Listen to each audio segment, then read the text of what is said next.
while we organizing to to start this bombshell, listen to the clip with Coleman Burt again. The clip ain't too clean.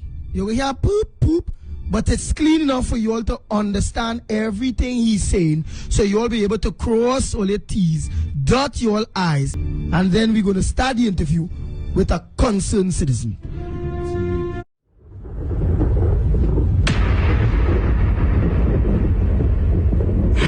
What is the status of the sale of the CLICO traditional portfolio? That is under review because the traditional portfolio was offered to the local insurance industry, and we've had a little glitch whereby the company being recommended is the one that offered the lowest amount for the shares. And the thing is, I don't think people understand the role of a minister, and this is why these kind of statements are made. As a minister, I have to protect the public interest. The argument being made is that the company that made the lower bid is a strong, substantial company, and the risk of that company failing in the future is low. And therefore, the view is that we should go with the lower bid because it's been assigned to a very stable local company. The other company, the view is that they're not as stable as the first one, and that they would not be able to manage this portfolio, and there would be a higher risk to policyholders. What the central bank is a bit concerned about is selling the portfolio to a company that may not be able to manage it. So I, as minister, have to be very, very careful. I have to protect the public interest, and I have to ensure maximum return for taxpayers of this country to make sure we get back as much of that $23 billion, $23+ billion that was put up. I wouldn't want to say any more. What I would say is that no decision has been made in this ministry with respect to that matter. Okay? Would it not be possible for the government or the central bank to negotiate a higher price with Sagicor, the preferred bidder? Well, I must tell you that the difference is huge. The difference between the low bid and the high bid is substantial, very large, $300 million. So I have to be very careful. And I mean, I don't know what my predecessors did, but I don't play with those things. I'm very careful about that sort of thing. Initially there were 4, and it boiled down to 2. And it ended up with bids from Sagicor and Maritime. No decision has been made by the Ministry of Finance, but a recommendation has been made by the central bank. Well, you see, there's also this mythology outside there, and I'll go to that with the NCD matter, that the Minister of Finance and the Ministry of Finance has no role in all of this. We should just sit back and let everybody do whatever they want to do. That is not the case, especially when shares in financial institutions are being sold to foreign investors. The Ministry of Finance, the Minister has to issue a foreign investment license, has to approve it. There's also the question of competition and monopoly. Concerned citizen, a pleasant good morning to you. Good morning to you, Ground Report, and to your listeners. Good morning, sir. Morning. Well, you go ahead and now explain and show them, handle it. Connect the dots first, please. Thank you. I'll go straight into it. For the benefit of the listeners, that was a clip of a press conference Minister Imber held on March 29, 2019.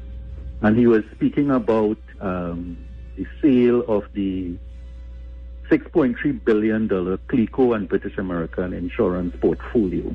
What I want to do in my contribution here is to examine that process, examine what he would have said to the media, and in doing so, we will identify the untruths and the blatant falsehoods. And we are going to put questions to him and his group of cabinet members that we need to get answers for the interests of the people of Trinidad and Tobago.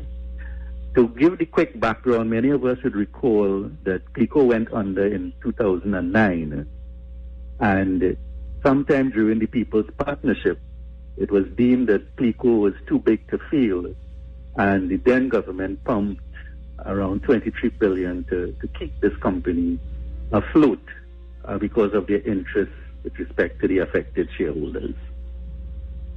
The process, gentlemen, for the sale of this lucrative insurance portfolio of $6.3 billion started back in 2016 under this PNM regime. On Monday, 30th September 2019, that's just a few months ago, after 4 years of this tender being out there in the wilderness, the central bank announced that the sale was agreed to and would go to its preferred bidder, Sagicor Life Insurance. Now remember, there were 4 bidders, 2 companies shortlisted. They were Sagicor and Maritime. So after 4 years, in September 2019, the announcement was made, right, we are ready to close the contract for this tender and award it to Sagicor. The central bank said publicly that Sagicor was chosen after, and I quote, transparent, competitive, and rigorous bidding process. The words of the central bank. Almost immediately, gentlemen, Maritime Insurance filed legal action, and they sent a pre-action protocol letter to the central bank governor and others, accusing the central bank of acting, and I quote, irrationally, unfairly, and unconstitutionally in not going with the maritime bid. What we hear in that clip just now, how Ember attacked Maritime in favor of Sagicor. So we're going to deal with him. Gentlemen, I understand in the next week or so, this court matter involving Maritime and the central bank questioning the sale of this $6.3 billion insurance portfolio is going to the courts to be heard. I realize that the clip was not clear, so I'm going to make quick reference to that clip, that press conference, and I want to show where the lies and double standards reside. In that clip, the minister said the process is under review. It is 4 years this process is under review. He said there was a little glitch, whereas the successful bidder, as deemed by the central bank, bid $300 million less than the next in line, Maritime. Nevertheless, they prefer to go with Sagicor because the risk of that company failing is very low. It is a very stable company, and it is a local company. Therein lies some words that I could say to the listeners are blatant lies uttered by the Minister of Finance, with a deadpan look on his face, spewing untruths. And we're going to deal with that. He also said Maritime is not as stable as Sagicor and would not be able to manage CLICO insurance portfolio and therefore pose a higher risk to policyholders. Lies number 2. And what is amazing, gentlemen, is that you had reporters from the top media houses at this press conference, and nobody asked questions, fundamental questions. If you are condemning Maritime with these strong words, what is your basis? What are the facts behind your statement? And you have to wonder if we have real reporters or ambulance chasers, because he created the opening and no one stepped through that door. He further said the central bank is worried about selling the insurance portfolio to a company that may not be able to manage it. And here's where it gets interesting. So I, as the minister, have to be very careful. I, as the minister, saying Minister of Finance, have to protect the public interest. Lie number 3. Let's take a pen here, gentlemen. Let's talk about the Minister of Finance concern for public interest. I want to ask this question. I'm going to digress slightly and come back to point. When the presentation was made last week, Thursday, about NCB Global Finance, I want to ask the minister if he's listening. When he, as the Minister of Finance, during the year 2016 to present, taking notes to Cabinet for approval of financing of government business in favor of NCB Global, was he concerned about public interest? And this is why I asked the question. NCB Global came onto the scene only in 2014. In 2015, 2016, and to present, they continue to get hundreds of millions of dollars per year in government contracts to finance government business and certain state enterprises. But the thing is, this company has a very lightweight balance sheet.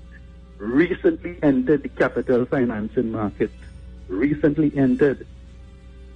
and have no kind of real asset compared to the mega billion-dollar banks in this country. A lightweight, almost fly-by-night company getting hundreds of millions of dollars through approval by cabinet. And where was the Minister of Finance interest for the public interest in throwing so many hundreds of millions of government business into a lightweight fly-by-night company?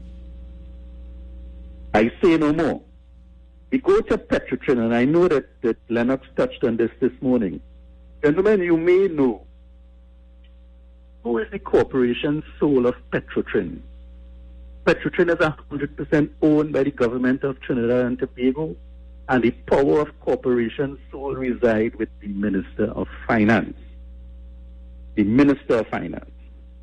When the Minister of Finance sat in the cabinet where they approved to sell Petrotrin to a makeup company on paper that did not have $1 in asset or $1 in a bank. I'm speaking about Patriotic Energies under Roger and to say, let us sell this company. Let us give Petrotrin to these guys. A totally make-up company just for the purpose of getting this Petrotrin deal for $700 million US. And here the thing, a moratorium for 3 years, and then part payments over 10 years to pay this $700 million. Where was the public interest, Minister Imbu, when this kind of deal was presented by you and approved by the cabinet? Very quickly, this $300 million that he has decided will not be the basis for the sale of the CLICO insurance portfolio. Maritime bid $300 million more. You decide no. But here what? And I did some research with one of the regional health authorities. Do you know this $300 million that would have been monies in the hands of the government could have bought 2,000 specialized ICU beds and 2,000 ventilators, top of the line. That would have meant close to 400 of ICU beds and ventilators for each of the regional health authorities. We heard Tim Gopi Singh on your program said a few days ago it might have 20 beds, 20 ICU beds in Port of Spain, might have the same amount in North Central, and it appears as though the grand total of ICU beds in this country is well under 100. These are the beds and the ventilators are the equipment that we will need when the coronavirus hit us and we have masses of people go into the system. That is what a $300 million could have done. But Imbo sits in a press conference and tell the people, Maritime cannot handle this portfolio. So we go in with Sagicor and take a hit on the bottom line with government aid. Going back to point, he further said that the recommendation by the central bank, the Ministry of Finance is yet to make a final determination. Gentlemen, the tender went out in 2016. Only in 2019, the minister decided, yes, take it to cabinet, let the cabinet rule, and award the contract. Why is that? Well, I want to put a question. And I make no allegations. I want to pose a question. Was the Minister of Finance waiting for the ducks to be lined up in a row before taking this award of tender to the cabinet for approval? And I want to expand on this with some details. He further said in the press conference that he is concerned about monopoly, just in that, if you're looking at the insurance portfolio, he wouldn't want to create monopoly. So why on earth is this government that passed recent laws that would force foreign insurance companies to first incorporate as a local company in Trinidad before they could enter into the local insurance market. Why, gentlemen, make the ease of doing business in the insurance sector so difficult, so backward, so antiquated? Is it that they wish to form a mega cartel in the local and regional insurance industry? And I'm going to do the unthinkable. In this case, I asked the question and I will provide the answer. He also said in the press conference, I don't know what my predecessor did, but I do not play with these things. Okay, Mr. Imbu. Well, let's see if we can identify what this goodly minister preferred to play with.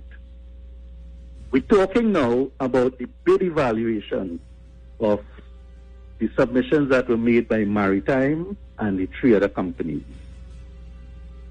The central bank gentlemen hired a company in Barbados called Oliver Wyman, a very reputable company. I have no question about their capability. But they were asked to receive the call for tenders for this insurance portfolio and to undertake a technical evaluation of the bid. Nothing wrong with that, because with complex tenders, you can do it in a two-part. Get the experts to evaluate, and then the other side will look at the financials and so on. Nothing wrong with that. I have no beef with that. But I have a credible, confidential source that indicated that Oliver Wyman, in its technical evaluation and the ranking of the bidders, did not identify Sagicor as the preferred bidder. And if it was that only two bidders were shortlisted to move forward, and they did not identify Sagicor as the preferred bidder, in other words, ranked number one, it would suggest that Maritime was ranked number one.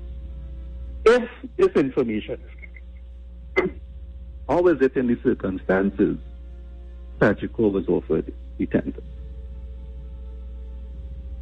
I asked the question. I want to go further, because this is also what Imbert did not say in the press conference.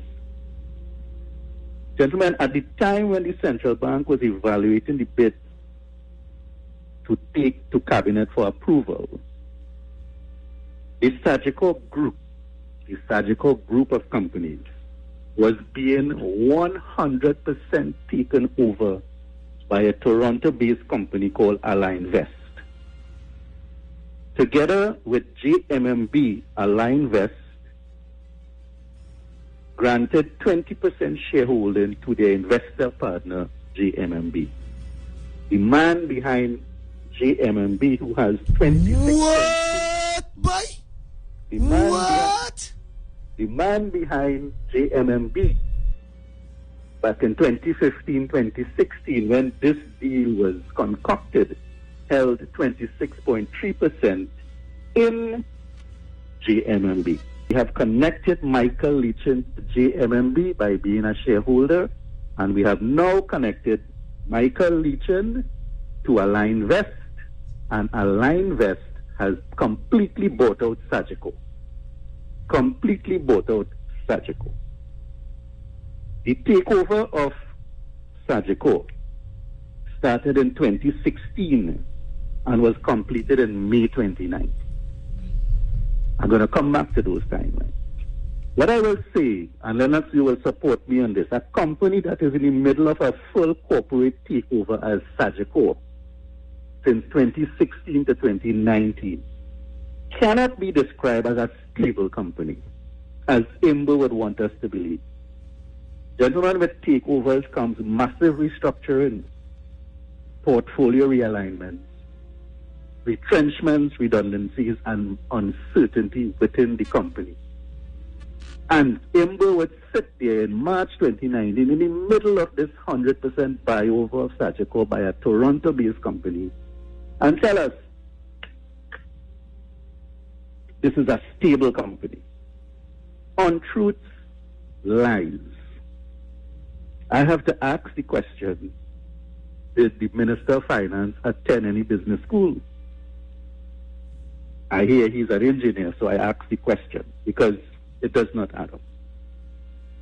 I want to talk a bit about Maritime, that the goodly gentleman said is not stable, does not have the managerial capacity to handle this portfolio. Well, fellas and listeners, I pulled this information from the Maritime Insurance Annual Report 2018. It's online. You can check it out yourself. Do you know Maritime Insurance Company has been 50 years in existence in the local market in Trinidad? No financial crisis, and has stood strong even when CLICO failed in 2009. This company has 50 years of track record. And with all the financial hurdles in the capital and financing and insurance market, they have remained strong. Their total revenue in 2018 was $624 million. I wonder how much millions in the balance sheet did NCB Global have at the time when they got their first government contract in 2016. We go in again. The total equity of this company, that's equity retained for this company, is $3.3 billion. They have investment securities of $1.8 billion. And here it is. Their insurance portfolio, total sum assured is $25 billion. $25 billion. And IMBA is saying this company don't have the managerial expertise and capacity to receive the CLICO $6.3 billion insurance portfolio. I put it to you. He also said, according to IMBA, Maritime is not as stable as Sagicor, right? And is a high risk to policyholders. Why, gentlemen, would IMBA make such misrepresentation? We must answer this question. We must probe beyond the myth and the untruths that he sat there and dished out to reporters that none the wiser, OJT reporters, be going on. Sagicor. So he said, Sagicor is a strong, more substantial company than Maritime. I have it on good authority that when they evaluated the financials in the tender, what Sagicor did, gentlemen, Sagicor submitted the financials for the Sagicor group of companies. Now, Sagicor group of companies is into insurance, wealth management, and commercial banking. So obviously, when you lump all those lines of revenue into a balance sheet and financials, it looks quite good. But it's not comparing apples with apples, because Maritime would have submitted financials that spoke directly to their earnings and capacity and asset in relation to insurance. Games again. I want to ask, when the central bank was evaluating the bids up to the cabinet approval for the sale of Sagicor, well, I want to state rather than ask, for the purpose of avoiding doubt, the Sagicor group was being 100% taken over. 100% taken over. And when we go to questions, we must ask if IMBA was aware of this, and did he make this privy to the cabinet when he presented the recommendation to award this contract to Sagicor, a company that was in transition, being bought out by a foreign-based company. He said that Sagicor is a local company. That's him in his press conference. Well, it is not a local company. It has a branch in Trinidad, but it's not a local grown company. Sagicor Financial Corporation, right, is based in Bermuda. It's set up initially in Barbados, relocated to Bermuda to capitalize on the banking laws and insurance laws in Bermuda, and has a branch in Trinidad. Maritime doesn't have a branch in Trinidad. Maritime base of operation is here. Headquarters is here, and majority of business is here. So when you say Sagicor is local, you are misrepresenting the facts. I want to add also that for the purpose of the listeners, Richard Young, the father of Stuart Young, was appointed to the board of Sagicor, parent company, effective January 2014. So at the time when the bid was put in and the bid was being evaluated, up until the time the tender was awarded, Richard Young was on the board of Sagicor. And Richard Young is the father of Stuart Young, the Minister of Finance, who would also be required to sit in the cabinet to evaluate, or rather to consider and approve the award of tender. It may be suggested, I don't accuse, right? I'm not accusing. It may be suggested that the Central Bank and the Minister of Finance, England, appear to be very keen to ensure Sagicor gets this portfolio. We must ask the question why. Gentlemen, I want to give a quick quote by President Roosevelt. He says, politics and business, nothing happens by accident. If it happens, you can bet it was planned that way. Very, very instructive. I want to go to a guy named Neil Dingwall. And Mr. Williams, you would stop me if you need to cut me off. But man, this thing is certain. What I'm doing is just blasting pictures as instructed, as put, just blasting pictures so people will connect with what we're saying. So everybody, you all got them pictures, put up exactly, send it out to everybody in the world, but in an appropriate way, based on, look what it is we are asking this morning. Watch our finance minister. Watch the whole scenes with NCB Global Finance, young family company.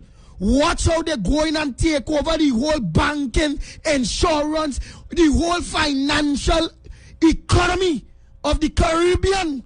Men sit down, sipping on pina colada, eating steak and fries, playing Russian roulette with people's lives.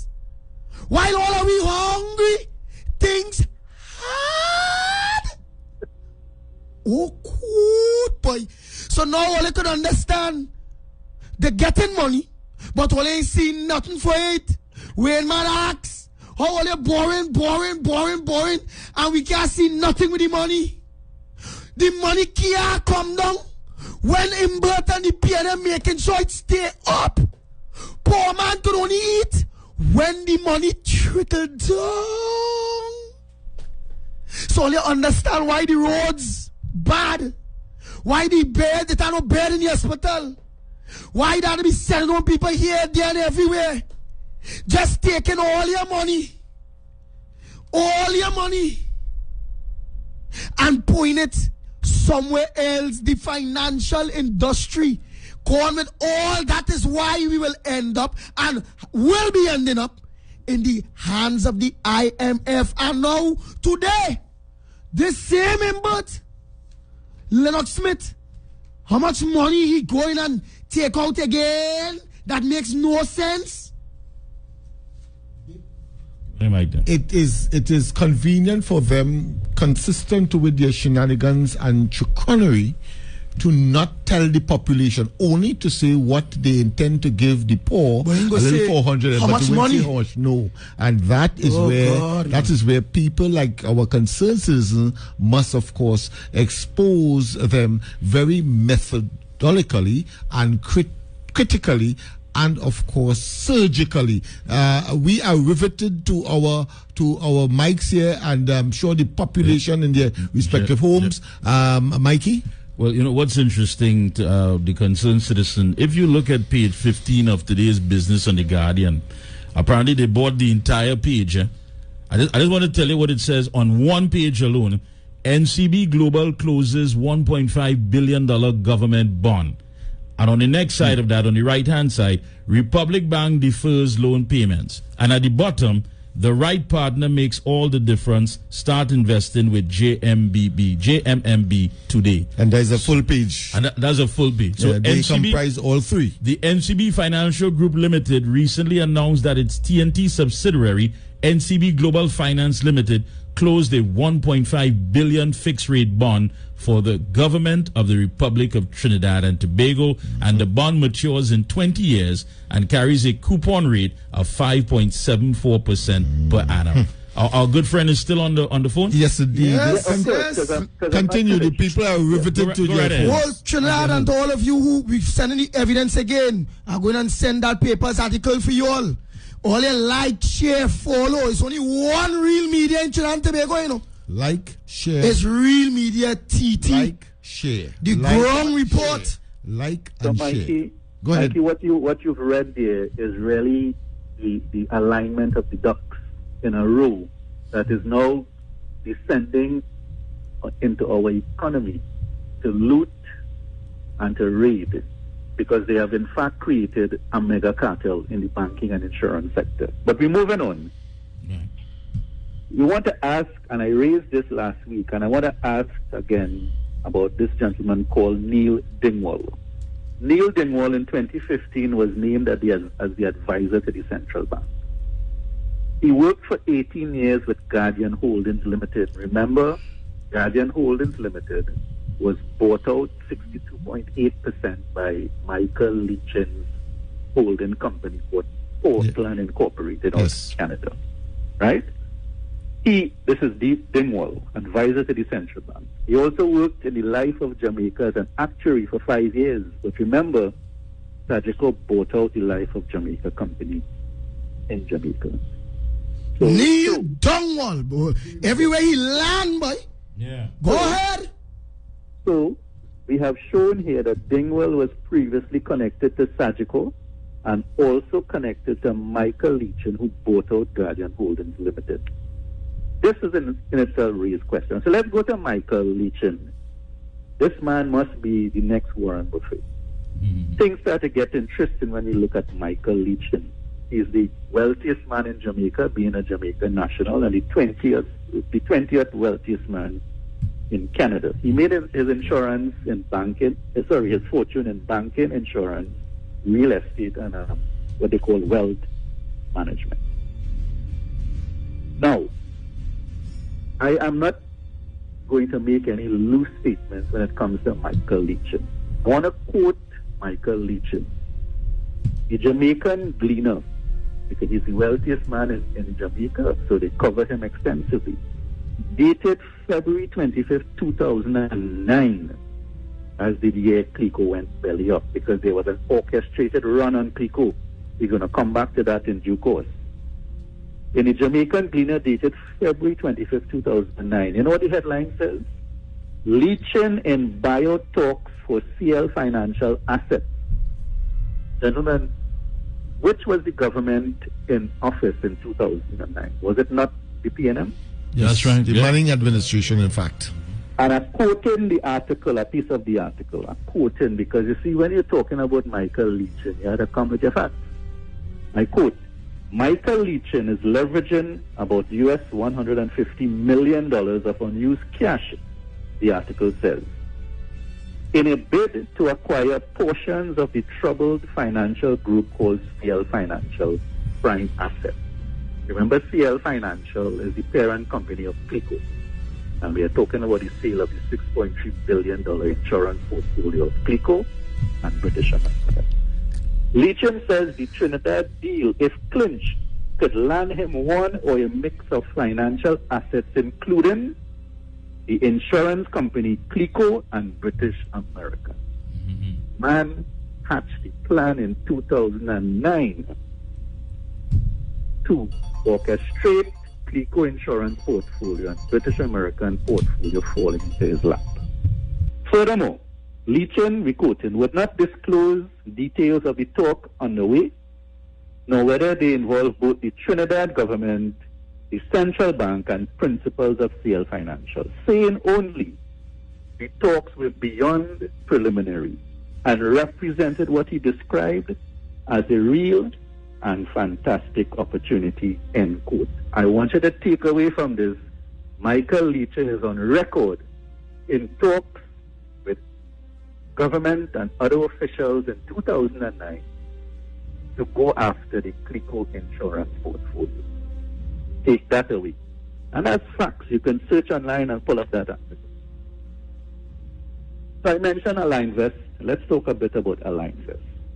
If you go to AlignVest website, it's described as a Toronto-based special purpose acquisition company. They say they are what you call an alternative investment management group, and that they were created with the founding principle of increasing alignment between asset managers and their clients. It was formed in 2011 and has raised its investment capital from private families, investors, and institutions. So what you have here is a special purpose group of consortium partners coming together to pull funding to go after specific acquisitions. And AlignVest now ultimately owns Sagicor. So we go in again.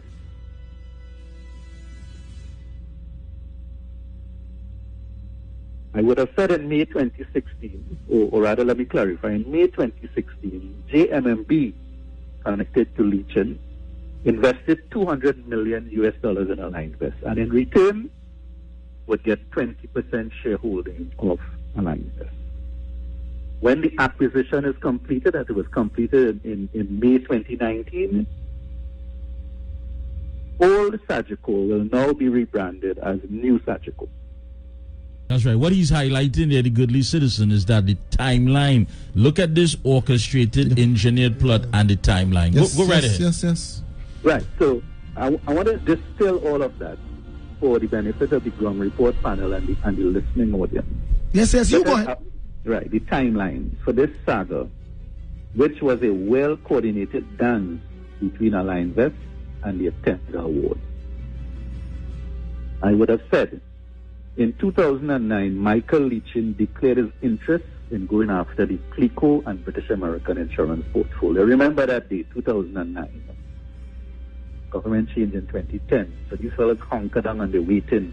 PNM rolled back in 2015, so the action resumed. Three things happened in the year 2016 because they didn't wait. They were licking their chops long enough and they didn't wait. Three things happened in 2016. JMMB acquired 20% shareholding of AlignVest. I already told you who had shares in JMMB. In 2016 also, AlignVest enters into talk for the full 100% buyout of Sagicor. And in 2016 also, gentlemen, the central bank, coincidentally or otherwise, put out the tender for the sale of the CLICO and British American $6.3 billion insurance portfolio. Everything like a jigsaw puzzle fell into place in 2016. In 2018, AlignVest announced that an agreement had been reached, gentlemen, for AlignVest to acquire Sagicor holding companies such as Sagicor Financial Corporation that owns Sagicor. So the agreement was made in 2019. But all through from 2016, 17, 18, early 19, we are hearing nothing about the award of this tender until Imbu gave a press conference in March 2019. Was he privy to what was happening in the background with the takeover of Sagicor by AlignVest? We ask. Right. In May 2019, because given you the timelines, right, on the chessboard, in May 16, 2019, a material change report was filed at the Trinidad and Tobago Securities and Exchange Commission stating that Sagicor had been fully acquired by AlignVest. I have a copy of this material change report with all the official stamps confirming the date when this document was filed. A few months after, on September 30th, 2019, it was announced by the central bank that the sale of the CLICO and British American insurance portfolio to its preferred bidder has happened. After 4 years, decision was taken. So it took, if you pull back, it took 10 years from 2009 to 2019. It took 10 years for this thing to happen, and the players did not waver from the grand plan. And one could argue that this was the heist of the century. I will say it again. One could argue, I'm speculating, I'm not accusing, one could argue that this could quite possibly be the highest of the century. What is strange... Our time is up, however, but we continue part 2 with our good friend. Our good friend. Please. But your closing comments, my brother. Comments, quickly. Right. Well, it's unfortunate that we have to stop in midstream, but the realities are such. I was ready at 7:15, but the circumstances... No. Part 2 will be Monday morning, please, 7 o'clock. Bombshell part 2. Yeah. On this Coleman birth, yes. And then planned with how the eyes can see it again, well, with everything that is laid out there, all the evidence, he's everything. Oh, he's go. Gentlemen, may I ask, if you do it part 2, that you would probably need to play a part of this clip so that we will get it clean. We'll get it clean. We will get it clean. I'll handle that aspect. I promise you. Right. Yeah. All right. But so you have an opportunity. The part we're ending now really has a series of questions to pose to the relevant. So leave that for Monday. Yeah, leave that for Monday. Hey, the last thing we remembered first. Hide yourself because they don't know that part had to do with the evidence and the putting everything, and it's still Monday. And we have gotten some calls already whilst you were on air. Yeah. Yes. I'm telling you. Some calls. So hide yourself. Come Monday, we will be contacting you again. Thank you so much. The only final thing I have